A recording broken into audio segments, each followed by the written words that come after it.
Hello, everybody. Welcome to the Kris Avalon Show. I am Kris Avalon, and for the next 2 hours, the Pied Piper of pop culture will be bringing you the best in celebrity news, gossip, LGBT news, and all the tea you may have missed throughout the week.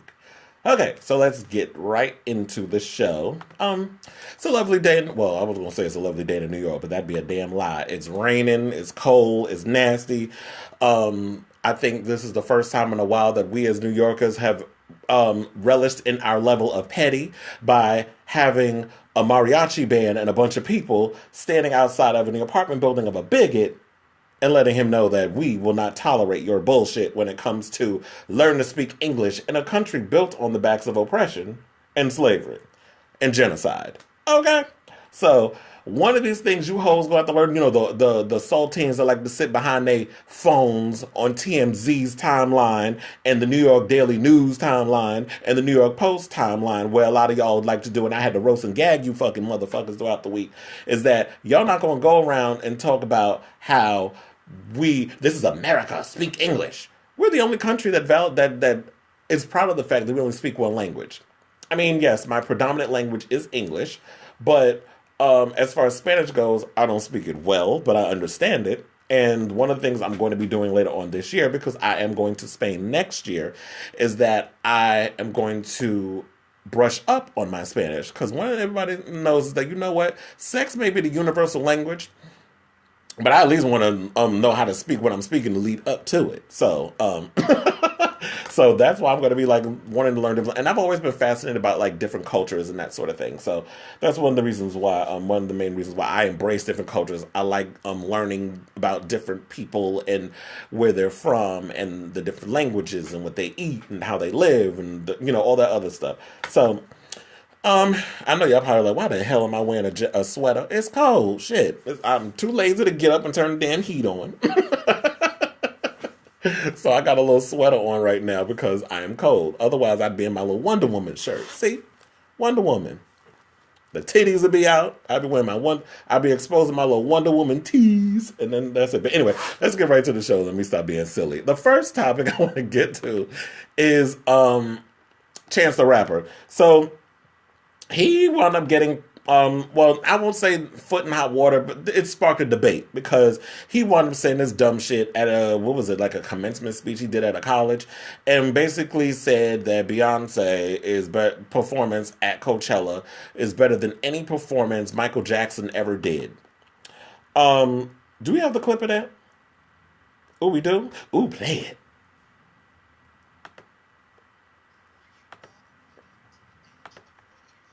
Okay, since I'm on Facebook, I'm going to read it because I know y'all can't hear. Um, he basically said, today I want to talk to you guys about greatness and what it means to live into your greatness without fear. In order to do that, I need to talk to you guys about the greatest performance of all time, put on by the greatest performer of all time. But in order to do that, I got to take you back. I got to take you way back. He recalled his preschool graduation in 1997.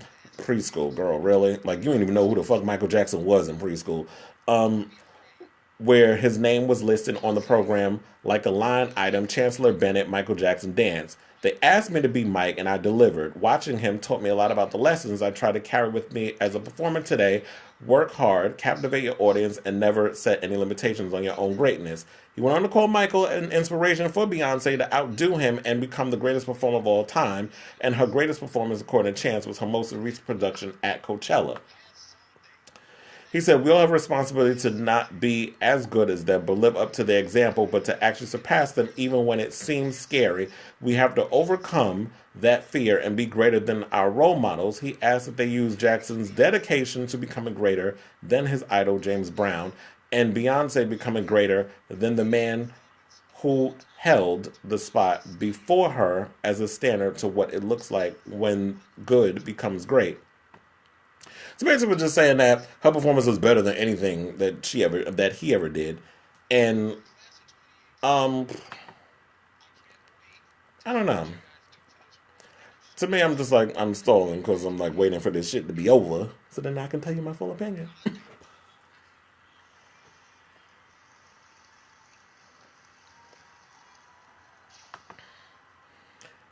Did he say now he's a doctor? even though he don't have an MD and he didn't spend like 8 years in college and doing a resident and an attendee position at a hospital, but he got a doctorate because somebody handed his ass one. Here's the thing. Oh, I totally agree. Comparisons are unnecessary. What I do not like is that why is it that we continue to we cannot, and I just think it's a generational thing, because when I was growing up, and I'm a child of the 80s, so when we was growing up, well, I didn't become aware of shit until the 90s, quite frankly, but because that's like when you're kind of getting into being aware of what's going on around you. But when I was a kid, I didn't become aware of Michael Jackson and stuff until like the late 80s and into the 90s. So like Beat It and the Dangerous album and the Bad album, that was like what was played around my house a lot when I was a kid. So I grew up on Michael Jackson. My siblings grew up on Michael Jackson. A lot of people of my generation grew up on Michael Jackson. These kids now, I feel like they don't value anything. You only are aware of what you're being spoon-fed on social media. Like, what was it? I was watching I was watching the interview that Steve Stout did with Ebro on Hot 97. And this, I think, they put it up yesterday. So if y'all get a chance to watch it, it's literally like an hour and a half of him just like spilling mad tea about the industry and everything as a whole. But he was saying something or another in the context of that what kids value now, they think the kid, remember the little white boy that was doing the swish video where he was like with the hand, kids like that, they think that's fame. They think that's talent. They think squeezing lemon juice in your fucking eyeballs is talent. That's what these kids these days look at. Or who's the other one? Takashi, the one that looked like George Clinton after somebody beat the shit out of him, in a like try to beat him into a gang. That's kind of what he looked like, with all multicolored hair and all that shit in his mouth. They think that's talent. They think Danielle Bregoli is talent. They think that that half-breed, inbreeding, retarded bitch, the one that thought she was gonna come for the dog father, and say all the shit she said until he sent the members of the blue team in LA at her ass. And they was on the other side of that camera. It was like, bitch, you better apologize to the dog father, because you don't come for somebody who got a body. Remember that. This is why I said y'all niggas need to do fucking research before y'all run off with your mouth, because Snoop Dogg got a body. Do not fuck with people who got a body and have had a case. He did write a song called Murder Was a Case. Remember that? But anyway, I say all this to say is that me getting back into the groove of things is that you can big up someone without trying to shit on somebody else. And he did not have to go and discredit everything that Michael Jackson has brought into pop music to make Beyonce bigger than who she is. Because let's be clear, Beyonce has studied Michael Jackson. Beyonce has studied Michael Jackson, his posture, his poise, how he gets on a stage, how he commands the audience. Michael Jackson used to stand up on a stage, literally, when he would come out on stage, would stand there, pop out the fucking floor, stand there, hit that mark too, stand there for 2 minutes. 2 minutes, maybe longer. The audience, look at them not even white people, not even making it about race. It was everybody. He would have white people, black people, men, women, children. He'd have men passing out and fucking crying over him. You ain't never seen that at a Beyonce concert. When I watched that Coachella shit, guaranteed, how many people y'all saw that actually had their phones in their motherfucking pocket watching that performance? Name one. They was all with their phones out watching this bitch up there trying to get in the motherfucking formation. Now, I'm not trying to say that Beyonce don't have her talents and she don't have what it is. She does. And I give her credit where it's due, because Beyonce is a student. She has studied Michael Jackson, she studied Kylie Minogue, she studied Madonna, she has studied Tina Turner, she has studied Josephine Baker, she has studied everybody who has come before her. So before y'all always try to be like, be bigger than the person you were before, at least he should have his analogies correct and at least know what the hell he's talking about before he tries to come at trying to discredit the legacy of Michael Jackson. Now I'm going to say this, I wasn't a big Michael Jackson fan growing up. That wasn't necessarily my thing. I liked a lot of the songs. I thought his choreography was always on point. Michael Jackson was kind of the one that started that whole mini movie shit when it came to music videos. Like, he changed the way we looked at music videos. It was Michael Jackson, Madonna, and Prince, the triple trifecta. They were the three that basically changed the way we looked at music videos. So Michael Jackson would do like little mini movies. First of all, I believe he still has the most expensive music video of all time with Scream, with him and Janet Jackson. So for people to just discredit all of that, what Michael has done since the age of 6, because he's been a performer since 6 years old. That is all he's ever done. Yeah, Beyonce was getting her footing. She did Star Search and all that other stuff coming up. A lot of y'all forget about that too. When she was a part of a group called Girls Time. This was before Destiny's Child. So, oh yeah, there's a book. Yeah, I remember hearing about that. There's a book about MJ's lyrics in collaboration with Quincy. And Michael Jackson did a whole lot more than talking about, become independent and relationships and this, that, and the other.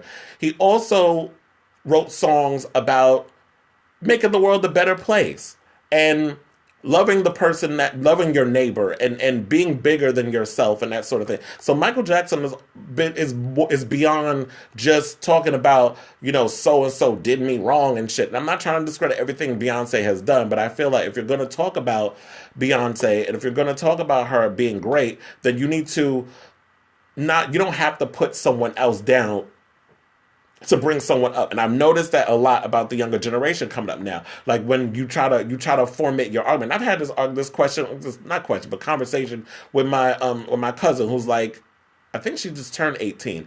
But last year when we were talking about, there was a whole thing where I think we wound up getting into a conversation about Nicki Minaj versus Remy Ma. And the first thing y'all start bringing up is about, oh, but she looks better. Oh, but she does, like, no. Oh, she has more money. So we don't have to, because classism, because that's what that is. It's classism. It's like when you try to equate someone's bank account with being, just because you have a degree or because you have a lot of money, that means you're correct. Because if that was the case, then this racist motherfucker that y'all was out here with a mariachi band in front of his house, this shit wouldn't have been happening. Because, yeah, he has a lot of money. He has a degree. He went to a prestigious school, an all-boys school. He went to a prestigious college, got a law degree and all this other stuff. Does that make him correct? Because he went around saying that Spanish-speaking people should only speak a certain way in America? That you need to speak English if you're in my presence? Who the fuck are you? So no, it doesn't work that way. It's like just because you have a lot of money and you have a certain amount you went to school and you're a professional student don't mean you're correct. That's not how this shit works. So I say all this to say is like, you know what? Yes, Chance has a right to his opinion, but his opinion is incorrect. So let's move on from that. Let's talk about Amber Rose. So I wasn't even going, I don't really care for Amber Rose and stuff, but the reason why she basically is on today's docket is because she said something about Kanye West. I'm actually digging her with the long hair. She's been walking around with this little blonde wig that she, looked like Miss Cracker's wig at DragCon.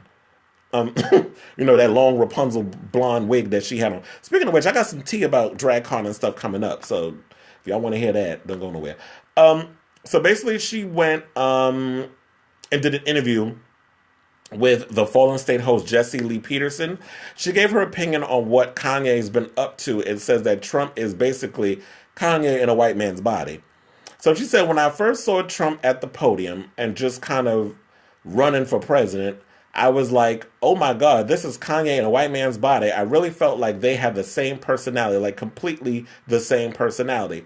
She also wanted to say, I would like to think that Kanye met with Trump and Trump said, look, I seen these people. I know they were going to vote for me and I used them to get elected and I can't tell nobody that because I want to get a second term. But now that I'm in office, I really want to make a change. She said, now Kanye can't snitch on him. He can't snitch on himself. So, maybe he's thinking of the greater good of what Trump can do for the country. But I say this to say I was with you until we get to the part where you said, but now that I'm in office, I really want to make a change. Really, bitch?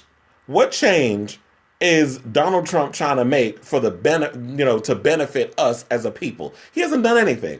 Everything that Donald Trump has done so far is basically to benefit his pockets and his family business or whatever the case is that's going on with him. That to me is what it seems like Donald Trump is about. or what Donald Trump is all for. Donald Trump don't care about nobody. He's a sociopath. So yes, Kanye and Donald Trump do have something in common. And I feel like what they have in common is that they're both sociopaths, they're both egomaniacal, and they're both mentally ill. So I know a lot of people want to sit and talk about that oh well, unless a doctor says that Kanye is mentally ill, I'm not going to give him that diagnosis. First of all, if you got fucking eyeballs that work, you can clearly see that this man is mentally ill. There's something that's clearly wrong with him. So if people are going to sit here and think like, oh, well, Kanye, I don't think so. I think he in a sunken place. I think he is. I mean, he's all those things. Kanye needs, as Snoop Dogg said in his insightful interview with The Breakfast Club. If you haven't seen that one, definitely, that's another one I'm giving y'all to watch too. Uncle Snoop went on The Breakfast Club and dropped so many goddamn jewels. He went in on Whoa Vicky ugly ass. He went in on so many other people that, you know, he had stuff to say about. But especially what he said with Kanye, it made a whole lot of sense. Kanye needs some strong black women in his life. I know a lot of people sit there and try to say like, oh, well, what a black woman got to do it. First of all, them bitches, he putting himself around them fucking Kardashians. They so busy trying to sell weight loss lollipops and fucking lip gloss than worrying about trying to really big up their men or try to do whatever. Everything about those Kardashians smells business and publicity. They don't care about anybody else but what their brand brings to them. So Kanye needs somebody to basically in his life to ring him in and be like, nigga, get it together. Like, that's what you need. But you can't, Kardashian, you're stupid to say that shit. Because I will slap your flat ass across, you know, so far across the room, you be needing to go to Dr. Miami to get a rejuvenation on that ass. So, when it comes down to whatever, I don't know if he got any aunts, anybody in his family that he could talk to. Because I know, like, since Donda's gone, what can he do or what can he say? But as far as as far as like anybody else, there's got to be somebody who is an influence that can pull him to the side, but like, you know what, Kanye, you need to get your, like, what's going on? What's the deal? What's the tea? But, I wouldn't be surprised if he said what's the tea, because sometimes I'd be looking at her like she got a little queendom up in her. But anyway, so yeah, I do feel like they do have a lot in common as far as like sociopathic ways about them. But as far as like, if he's seeing a greater good in Trump, I don't agree with that, because I feel like Kanye is looking at if she watched the interview that he did, the only thing that he's seeing in Kanye, or Kanye is seeing in Trump, is that they have this thing in common where they use publicity and they use all this other stuff to gain attention. So I feel like that's basically what he's looking at, and that's what he's all about. So I don't trust it, and I don't trust Kanye. And just like it's been always said, skin folk ain't always kin folk. That's just the way it is. Okay, so the next topic I'm going to get into is Rita Bora. So she dropped a song called Girls. We played it on this show last week. I didn't see a problem with the song. I was like, oh, it's a cute little bop or whatever, about girls going down each other or finding love in a hopeless place, or whatever you want to call it. But apparently, the gay community is up in arms because Rita Ora, or as I call her, Rita Bora, because that career just can't seem to get up off the goddamn ground, no matter how hard she tries. They're upset because they feel like the narrative of the song sends the wrong message. So we've had openly gay pop singer Hayley Kiyoko, and we've had Kalani, who's opened up and talked about how she's sexually fluid, has come out and basically said that what she is saying is problematic. And hold on, because now this thing wants to sit in act up. Okay, so basically what it was said was that Hayley Kiyoko posted on Twitter, "It's important for us artists to use our platforms to move the cultural needle forward, not backwards. Every so often, there comes certain songs with messages that is just downright tone deaf, which does more harm than good to the LGBTQ plus community. A song like this just fuels the male gaze while marginalizing the idea of women loving women." I get what she's talking about, because I guess what the implication is that Rita Ora's the lyrics basically implies that the only way a same-sex person can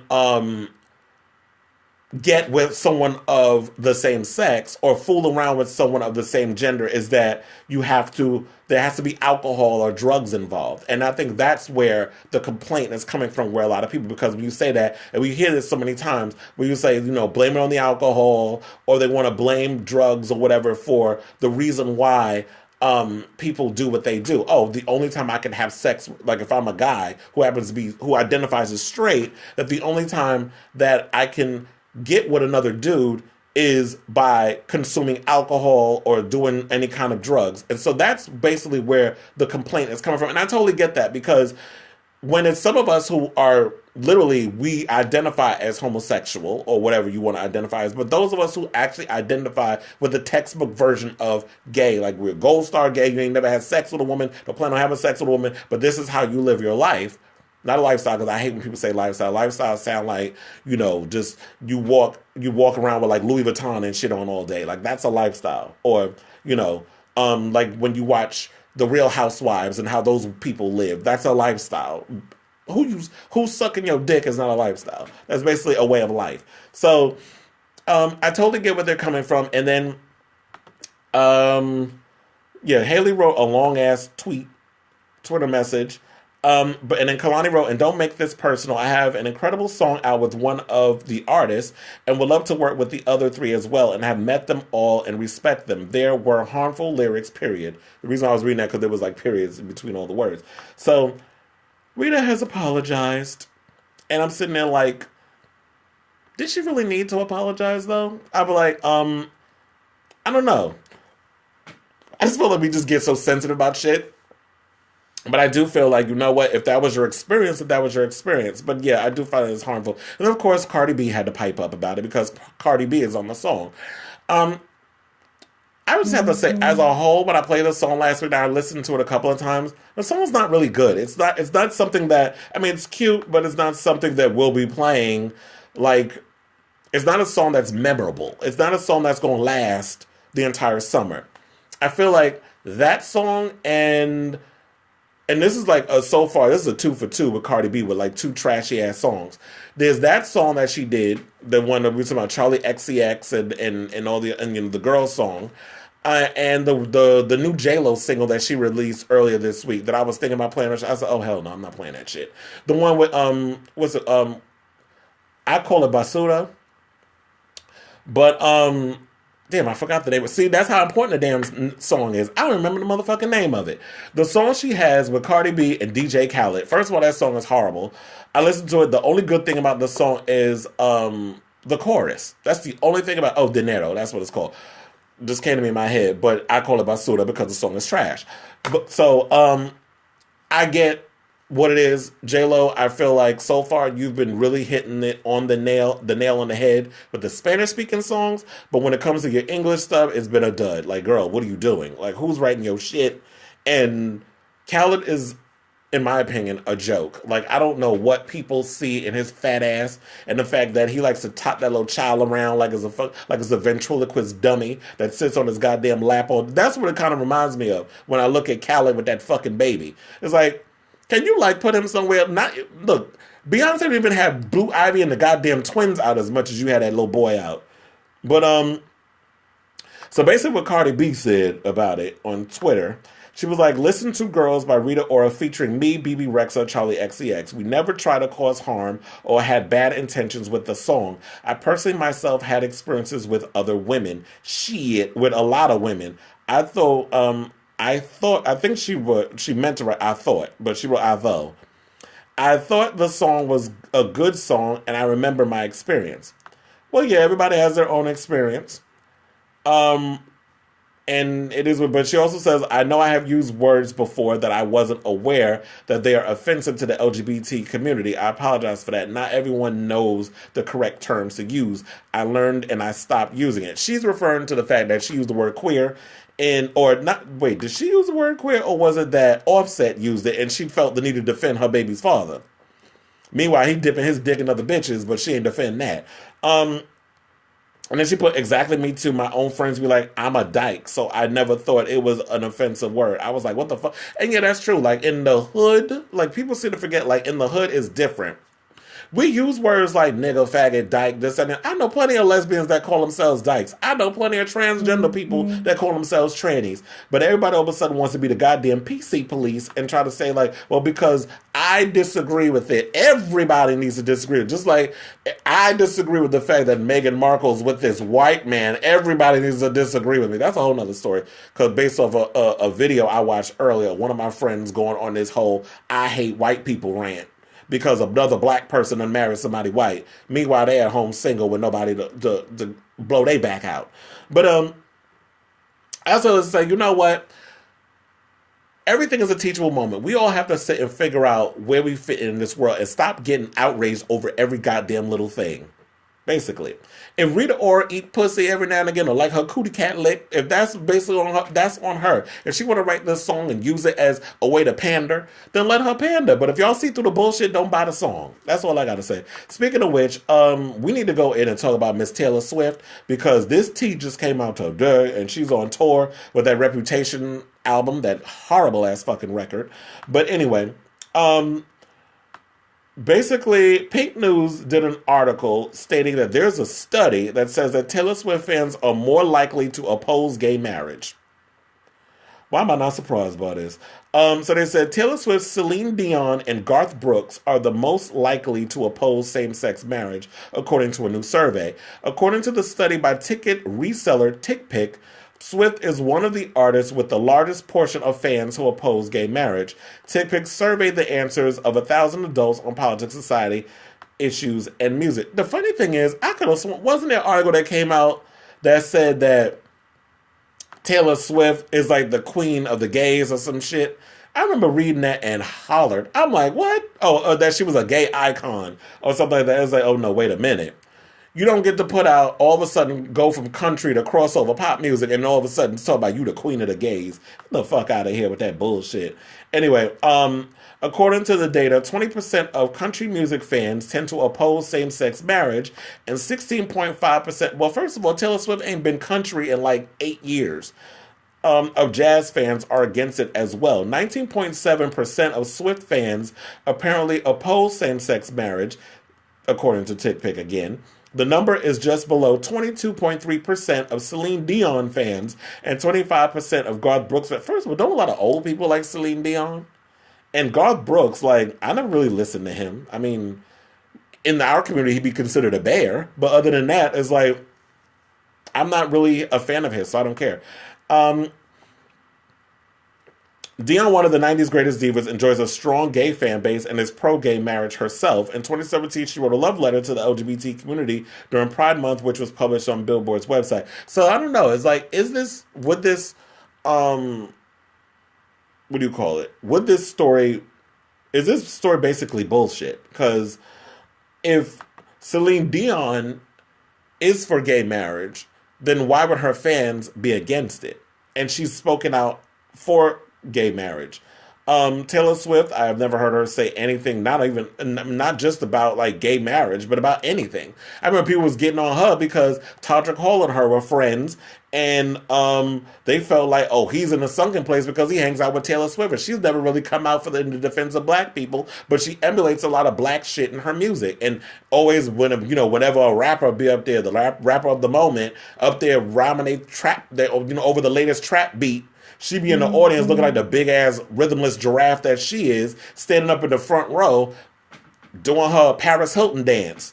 So, I don't know. My thing is, I don't look to celebrities and artists or that to be the spokesperson or to be the overall eye of everything that I want out of life. I do that shit on my own. Like, I don't need to look at celebrities for validation on how I should live my life. And I think people need to stop always looking to, be it race, sexual orientation, whatever, that they have to be all of a sudden this stand-up citizen to speak out against issues that affect us. If you want to take that stance and get into politics as an artist, go ahead and do that, even though there's some people that have a problem with it. There's some people that have a problem when artists come out and basically speak political stuff. Oh, well, you should just sit on stage and perform, and you should just do music. You shouldn't be telling us you should be getting political and stuff. Meanwhile, Madonna's been doing that throughout her whole career, but people hate when she does it. She's always spoken out against issues that affect the world. There's many artists that do that. If you have the ability to do it, then you should do it. But I don't know. I just think that this whole thing is. I mean, I'm not a Taylor Swift fan, but I just feel like this poll. Like, how do you value this poll based off of the genre that they're doing? Are you saying that because of the type of music that they do, that people who basically buy that type of music or listen to that type of music would be against homosexuals? Like, I don't get it. There's a lot of gay people that love Celine Dion. There's a lot of gay tickets, gay folk that spent their money to go see her in Vegas. So, I don't know. Um, Speaking of Cardi B, she's being sued by that overzealous fan, you know, the ones that her security team beat the shit out of. So, according to TMZ, Giovanni Arnold claims he was at the Mark Hotel just after 2 a.m. on May 8th outside a Met Gala after party when Cardi walked out and shouted at him, "Fuck out of here, nigga. I will slap the shit out of you." He says he expressed disappointment with being ignored, which probably means that you were harassing her, because I know how that is. Cardi don't just come out her face and just start popping off like a damn nut. We've seen how she acts on Love and Hip Hop the 2 years she was on there. So I know she ain't just all of a sudden coming out her face trying to fight people. She's probably coming out of the hotel. A lot of you, because I know how y'all are, you like to come out, y'all start saying y'all shit, you like to instigate, you like to poke the bear, and then when they don't get you what you want, fuck you, bitch, this, that, and the third. That's how a lot of y'all, I know how y'all talk because I've seen it. And then when you don't get the attention you want, you want to come out your face and curse somebody out and call them names and shit, and then you wonder why they react the way they react. But you got to realize Cardi is also new to this, so she's still trying to figure out where she fits in. She got to wisen up real quick. I know it's fucked up that we put so much pressure on people that you got to learn how to deal with all of this other stuff going on, but you became famous pretty much overnight. Now, I know it took you a long time to get where you are, but after Bodak Yellow, your career just literally skyrocketed, and now you literally have to learn on the job. So you're going to have to learn how to deal with different personalities and stuff. And so, according to the lawsuit filed by Daniel Zalkowitz, Arnold says he tried de-escalating the situation, but within seconds, 3 bodyguards attacked him. First of all, that's a damn lie. I watched the footage. He basically instigated and incited and asked them to beat him up because he knew what was going to happen. He knew if they put hands on him, and this is how a lot of them are. People will literally be out here in these streets trying to pick fights with celebrities because if a celebrity hits them, then it's a payout for them. They get to sue. They get to get money. They get to walk, you know. A lot of these motherfuckers out here are unemployed and not working. So you're going to get somebody like this type of dude that's going to come out and be like, I want to try to get money out of this girl, so I'm going to incite a riot. I'm going to incite a fight. And I'm going to let them whip my ass, and I'm just going to lay there.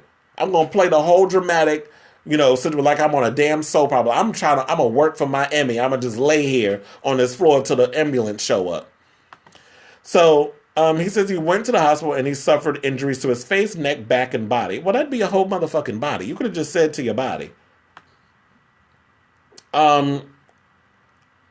He also claims that Cardi's team is claiming that, Arnold was super aggressive and obnoxious. Something I could totally believe because we saw the footage and we saw that he was instigating. And whether or not he was wrong, because we all know he was wrong,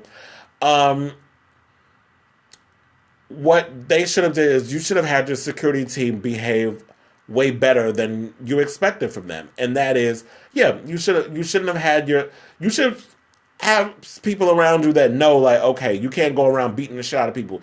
Get your talent in the car and get them where you need to go and keep it moving.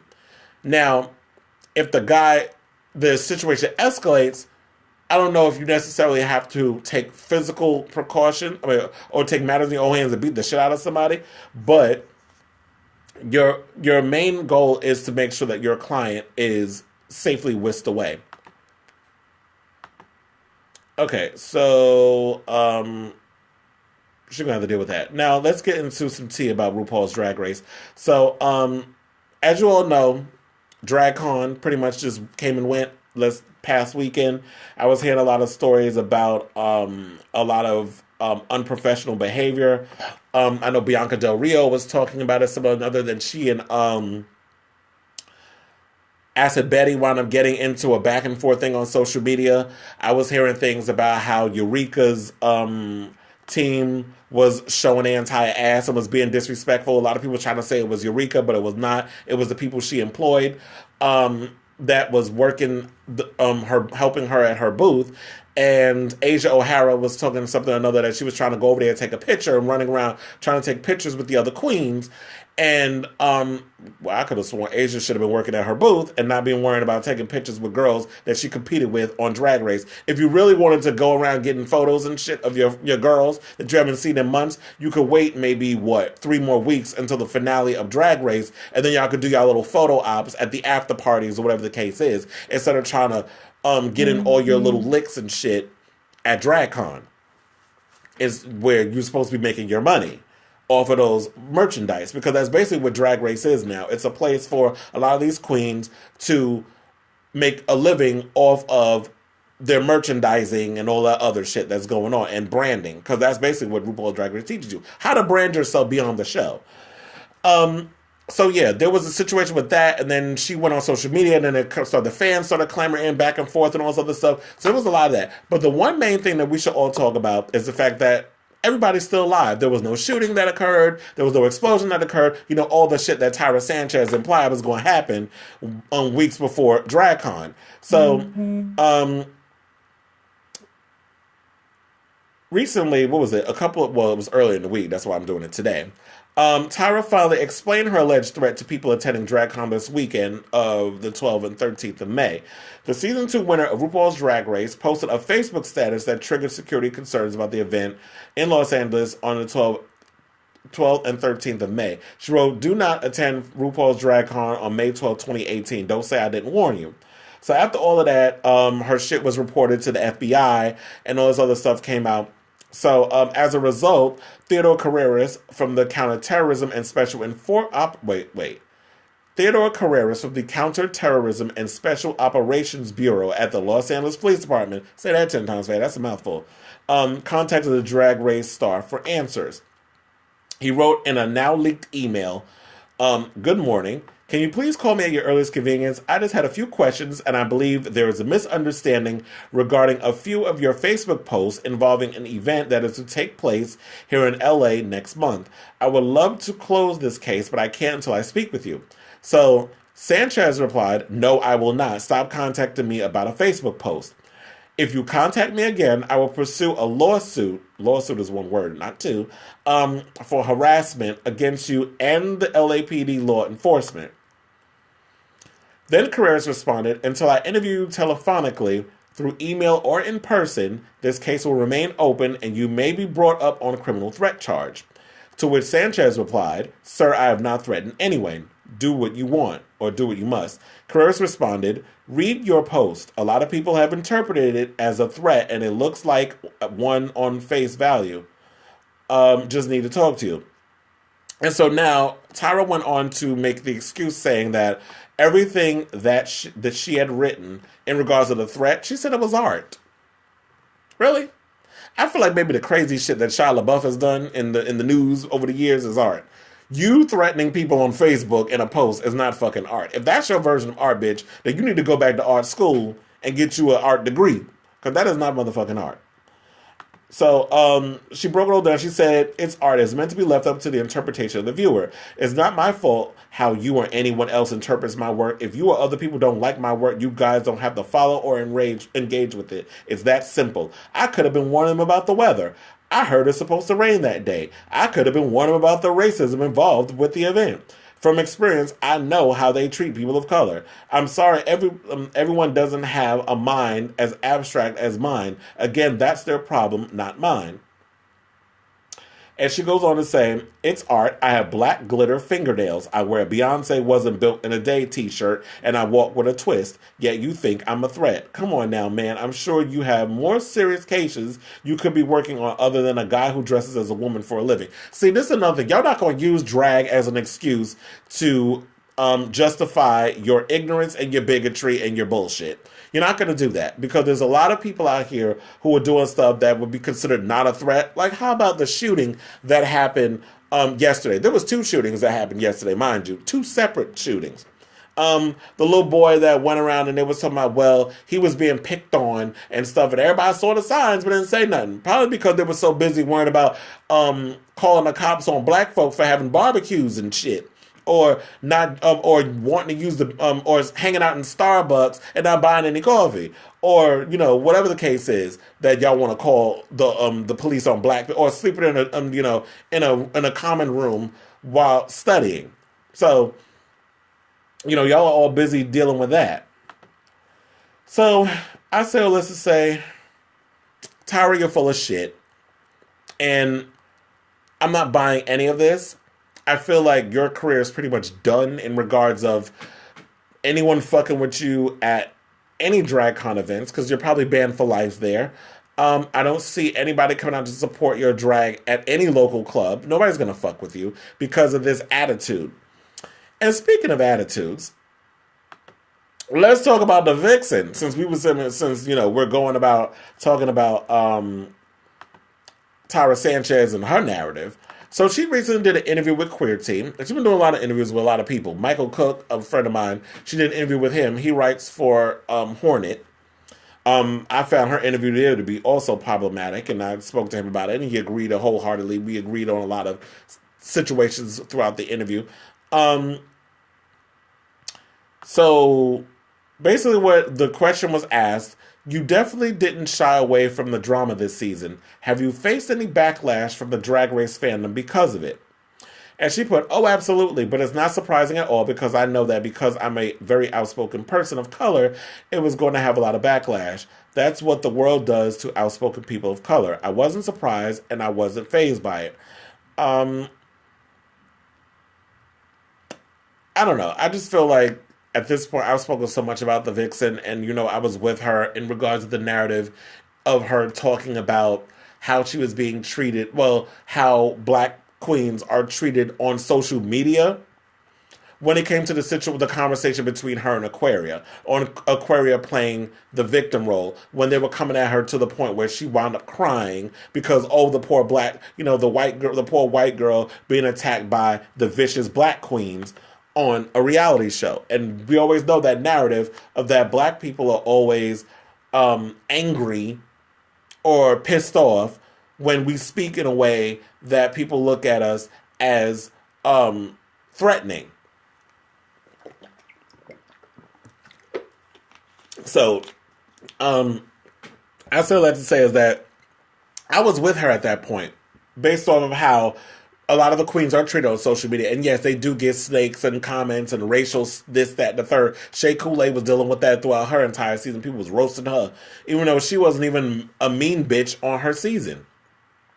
Nina Brown was the crazy one on there. But my thing is just like to blame all the stuff that you did. Like you came in the workroom to I'm ready to fight. Then you instigated a fight between Cracker and Aquaria when Aquaria was talking about that Cracker was trying to steal her aesthetic. And then when you wound up getting in the middle of that, you wanted to be like, oh, well, they're trying to come at me in a certain way. So it's just, I don't know. My thing is like, I'd be all for the Vixen, this, and the other, but girl, your drag is messy, your makeup is busted, and you just need to like do some soul searching, basically. I also want to give a congratulations for a little history that was made this past Thursday on Drag Race. That Leif Ashley became the very first trans male to be on Drag Race as a member of the pit crew. So I want to give a huge shout out for that. I think that was great. I would like for them to at least maybe give. How about we give Leif a permanent role as a member of the pit crew?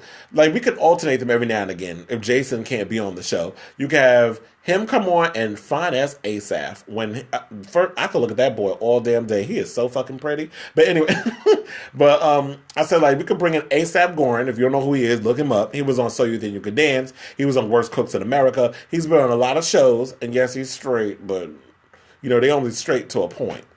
That's what I like to say. Nico Tortorella came out as sexually fluid and a whole bunch of other shit, and everybody was getting on him about that.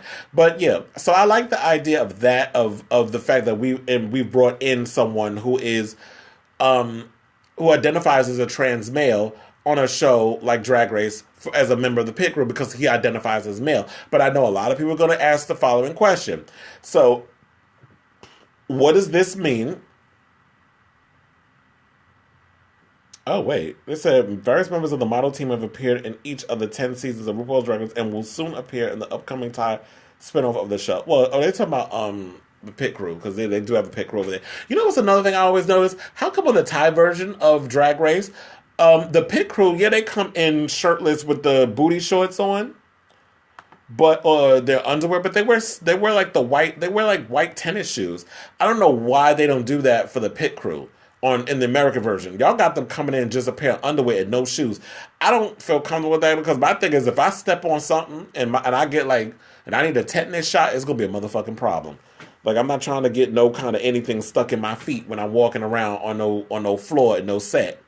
So I would have been like, y'all could at least give these boys some shoes to wear instead of walking around barefoot.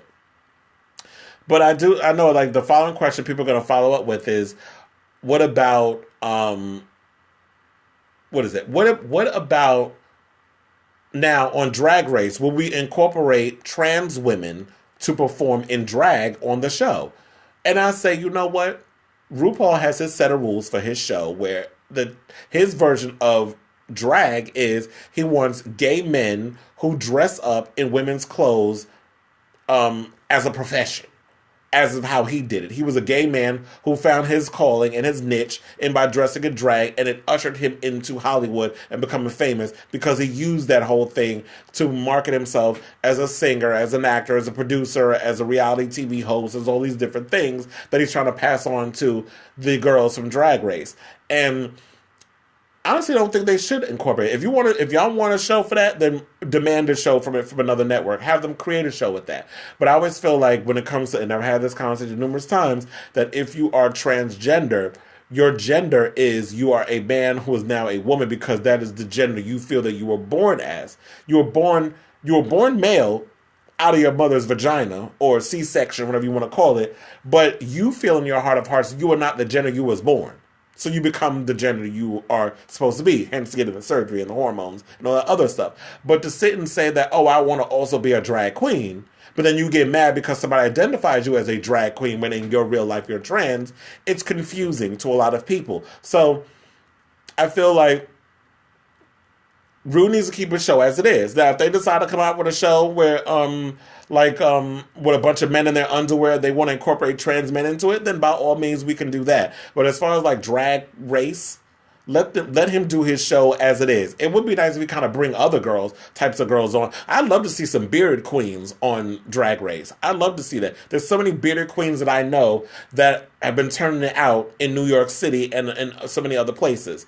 Like we've had D. Tranny Bear and Kareem McJagger and so many other girls that come out that are bearded queens and make a living as a bearded queen. So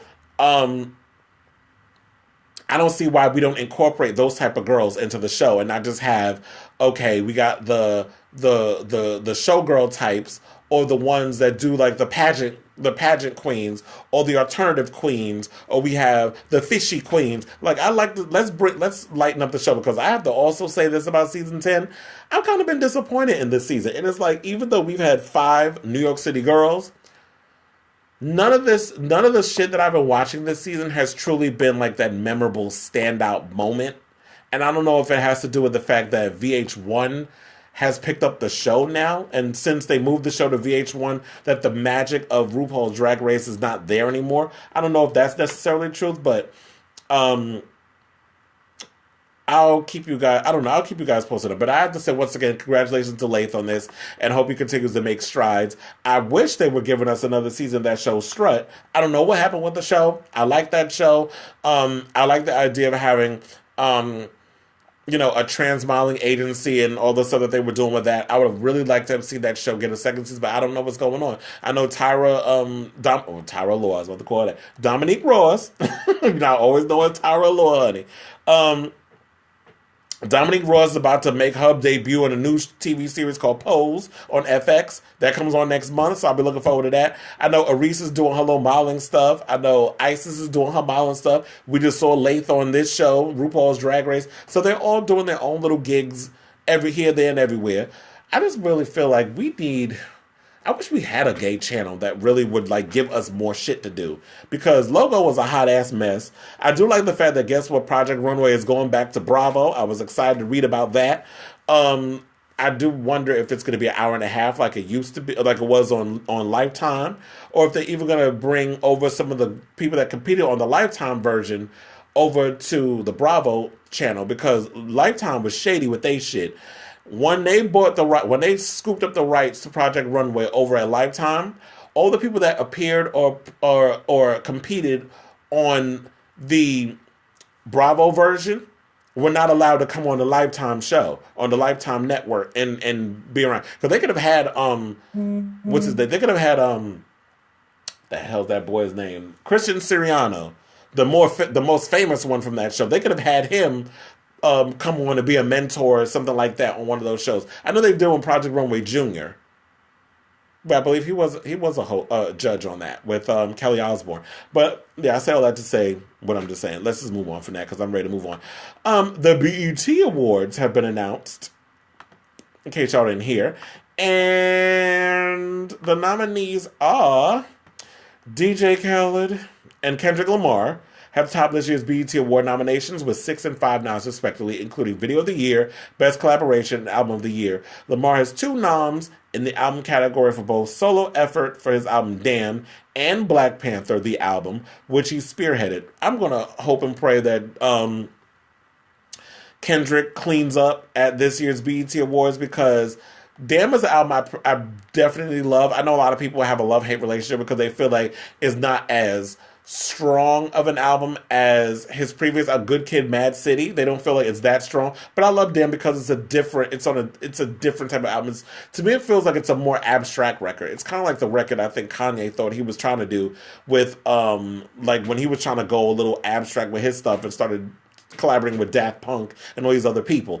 So also nominations for his collaborative work with Rihanna, Bryson Tiller, and Jay-Z, Future, and Beyoncé, as well as his video for Wild Thoughts. This is for Khaled. Lamar is also recognized for his collaboration with Rihanna on Loyalty and the video for Humble. So this is why, because I was going to say, why is Rihanna not being nominated in some of these categories? Because she didn't really put no music out. Neither has Beyonce. Like, Beyonce hasn't put any music out, so they shouldn't still be getting nominations at the BET Awards. Tiffany Haddish, Lupita Nyong'o, Taraji P. Henson, Chadwick Boseman, Donald Glover, and Sterling K. Brown are among the stars up for acting awards. The 2018 BET Awards will take place on June 24th at the Microsoft Theater in LA. And so I'm going to just get to the main ones, or who's the nominated ones, and then we'll move on. Best Female R&B Pop Artist Award goes to, in category, Beyonce, SZA, Her, Rihanna, and Kalani. I don't know why Rihanna and Beyonce are in these categories, because they have not put out solo music, so I don't really get why they're even being considered. Best Male R&B Pop Artist Award, Bruno Mars, Chris Brown, The Weeknd, Khalid, and Daniel Caesar.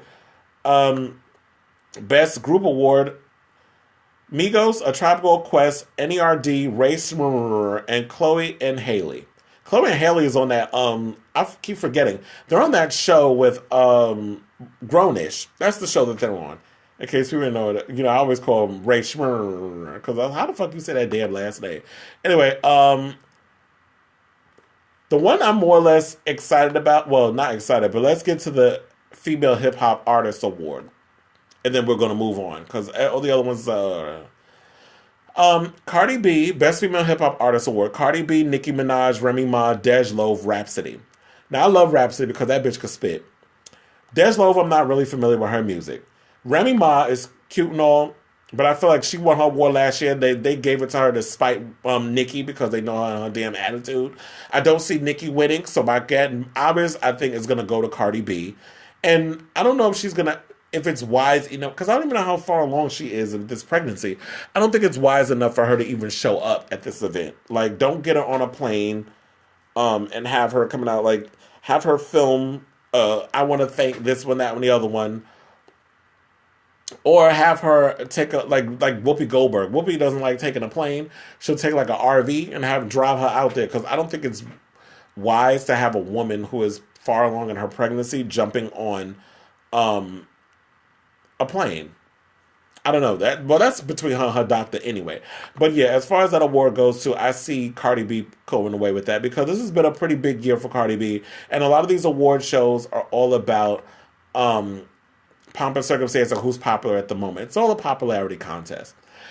Okay, so now it is 3 o'clock. We're down to the very first hour of the show. We got that out of the way. When we come back, I got tea on Tidal. More shit coming out about them.